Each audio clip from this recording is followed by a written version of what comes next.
Hello बच्चों, आज हम कक्षा 7 की हिंदी पाठ्य पुस्तक वसंत के पाठ 2 दादी माँ के अभ्यास प्रश्नों को समझेंगे। पहला प्रश्न है, लेखक को अपनी दादी माँ के साथ साथ बचपन की और किन किन बातों की याद आ जाती है। तो इसका उत्तर है, लेखक को अपनी दादी माँ की याद के साथ साथ अपने बचपन की स्मृतियाँ जैसे किशन भैया की शादी, गाँव की बारिश में भीगना, गंदे जलाशय में कूदना, ज्वर का आना, दादी माँ की सेवा तथा रामी चाची की घटना भी याद आती है। दूसरा प्रश्न है, दादाजी की मृत्यु के बाद घर की आर्थिक स्थिति खराब क्यों हो गई थी। उत्तर है, दादाजी की मृत्यु के बाद लेखक के घर की आर्थिक स्थिति इसलिए खराब हो गई थी क्योंकि लेखक के पिताजी ने दादाजी के श्राद्ध में उधार लेकर बहुत रुपया खर्च कर दिया था। दादी माँ के स्वभाव का कौन सा पक्ष आपको सबसे अच्छा लगता है और क्यों। इसका उत्तर है, दादी माँ का परोपकारी और दयालु स्वभाव सबसे अच्छा लगता है। दादी अपने घर के सदस्य लेकर गरीबों तक की मदद करती हैं। जैसे रामी चाची को उधार न चुकाने पर भी दादी माँ उनकी बेटी की शादी में उनकी मदद करती हैं। दूसरे घर की आर्थिक स्थिति खराब होने के कारण दादी माँ ने अपना कंगन निकाल कर दे दिया था। अगला प्रश्न है, अपने अपने मौसम की अपनी अपनी बातें होती हैं। लेखक के इस कथन के अनुसार यह बताइए कि किसी मौसम में कौन कौन सी चीज़ें विशेष रूप से मिलती हैं। मौसम मुख्य रूप से 3 प्रकार के होते हैं, सर्दी, गर्मी और बरसात। सर्दी के मौसम में अत्यधिक ठंड होती है। गर्म चाय, कॉफ़ी का सेवन अधिक किया जाता है। फलों में सेब, अमरूद, केले, अंगूर तथा सब्जियों में पालक, बथुआ, सरसों, मटर, फूलगोभी, मूली और मेथी अधिक मात्रा में मिलते हैं। दूसरा है गर्मी का मौसम। गर्मी के मौसम में आम, लीची, खरबूजा, तरबूज, खीरा, ककड़ी जैसे फल पाए जाते हैं। सब्जियों में भिंडी, टिंडा, लौकी, तोरी, कटहल, खीरा आदि अधिक मिलती हैं। शिकंजी, गन्ने का जूस जैसे पेय पदार्थों का अधिक सेवन किया जाता है। और बरसात के मौसम में बहुत अधिक वर्षा होती है। फलों में आम, आलू बुखारा, अमरूद, नाशपाती, खुमानी आदि अधिक मिलते हैं। सब्जियों में बैंगन, करेले, कद्दू, लौकी, तोरी, फलियां अधिक मात्रा में पाए जाते हैं। अगला प्रश्न है, आपने इस कहानी में महीनों के नाम पढ़े जैसे क्वार, आषाढ़, माघ। इन महीनों में मौसम कैसा रहता है, लिखिए। तो महीनों के नाम, पहले नंबर पे क्वार, इस समय हल्की हल्की ठंड होती है तथा आसमान साफ रहता है। दूसरा है आषाढ़, वर्षा का मौसम होता है और वर्षा न होने से गर्मी होती है।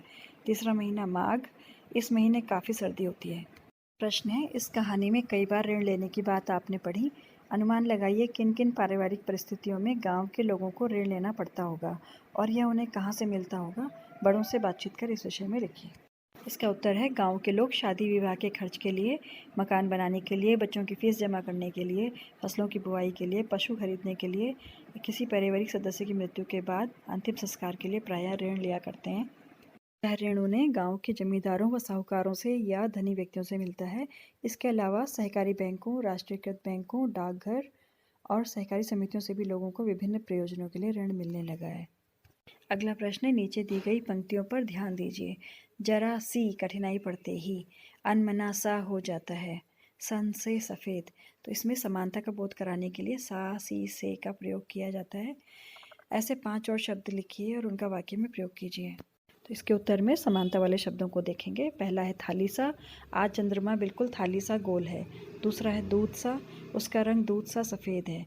तीसरा है बर्फ़ से, उसके हाथ बर्फ़ से ठंडे पड़ गए थे। चौथा गुड़िया सी, वह छोटी बच्ची बिल्कुल गुड़िया सी लग रही थी। पांचवा शहद सा, यह फल शहद सा मीठा है। कहानी में ज्वर का अनुमान करती पूछ पूछ कर घर वालों को परेशान कर देती जैसे वाक्य आए हैं। किसी क्रिया को जोर देकर कहने के लिए एक से अधिक बार एक ही शब्द का प्रयोग होता है, जैसे वहाँ जा जाकर थक गया, उन्हें ढूंढ ढूंढ कर देख लिया। इस प्रकार के 5 वाक्य बनाइए। इसमें उत्तर में पहला है बोल बोल कर, बच्चे अपना पाठ बोल बोल कर याद कर रहे थे। दूसरा, देख देख कर, हम नन्हे बच्चों की शरारतें देख देख कर थक गए थे। तीसरा, जोर जोर से, वह जोर जोर से चिल्ला रही थी। चौथा, बार बार एक ही सवाल पूछने से वह तंग आ गए थे। पांचवा, भाग भाग, वह जल्दी से भाग भाग कर घर पहुंचा। अगला प्रश्न है, बोलचाल में प्रयोग होने वाले शब्द और वाक्यांश दादी माँ कहानी में हैं। इन शब्दों और वाक्यों से पता चलता है कि कहानी किसी विशेष क्षेत्र से संबंधित है। ऐसे शब्दों और वाक्यांशों में क्षेत्रीय बोलचाल की खूबियाँ होती हैं। इस प्रकार के 10 शब्दों को बोलचाल में उपयोग होने वाली भाषा बोली से एकत्र कीजिए और कक्षा में लिखकर दिखाइए।